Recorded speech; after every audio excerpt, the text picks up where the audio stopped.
ఈరోజు నా ప్రయత్నం అంతా ఒక వ్యక్తి యాటిట్యూడ్ని ప్రజలకి స్పష్టంగా తెలియచేయాలి. 2004లో వైఎస్ రాజశేఖర రెడ్డి ఈ రాష్ట్రానికి ముఖ్యమంత్రి అయ్యారు. ఆ రోజుకి జగన్మోహన్ రెడ్డి ఏ విధంగా ఉండేవాడో నేను చెప్పవలసిన అవసరం లేదు. వారి ఆర్థిక పరిస్థితి కూడా ఈ రాష్ట్రంలో ప్రతి ఒక్కరికి తెలుసు. గూగుల్లో కొట్టినా నెట్లో కొట్టినా ఆ రోజుకి వాళ్ళ పరిస్థితి అంతా ప్రతి ఒక్కరికి తెలిసినటువంటి పరిస్థితి.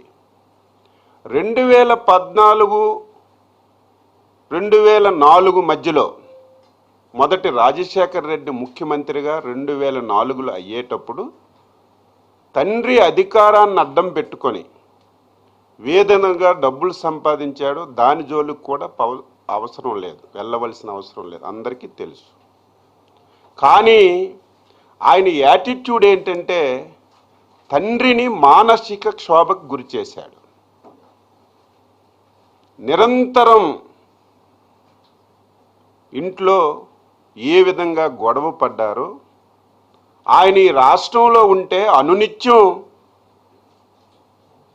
అనేకమైనటువంటి సమస్యలకి ఆజ్యుడవుతున్నాడు.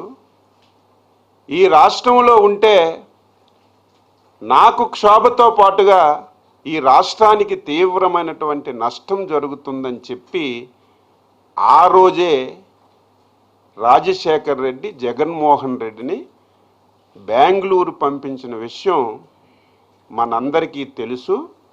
అది కూడా మీరు నేను చెప్పడం కాదు, ఆ రోజున్నటువంటి సీనియర్ కాంగ్రెస్ నేత రోషయ్య గారు పాత్రికేయుల ముందు చెప్పిన విషయాన్ని నేను గుర్తు చేస్తున్నాను.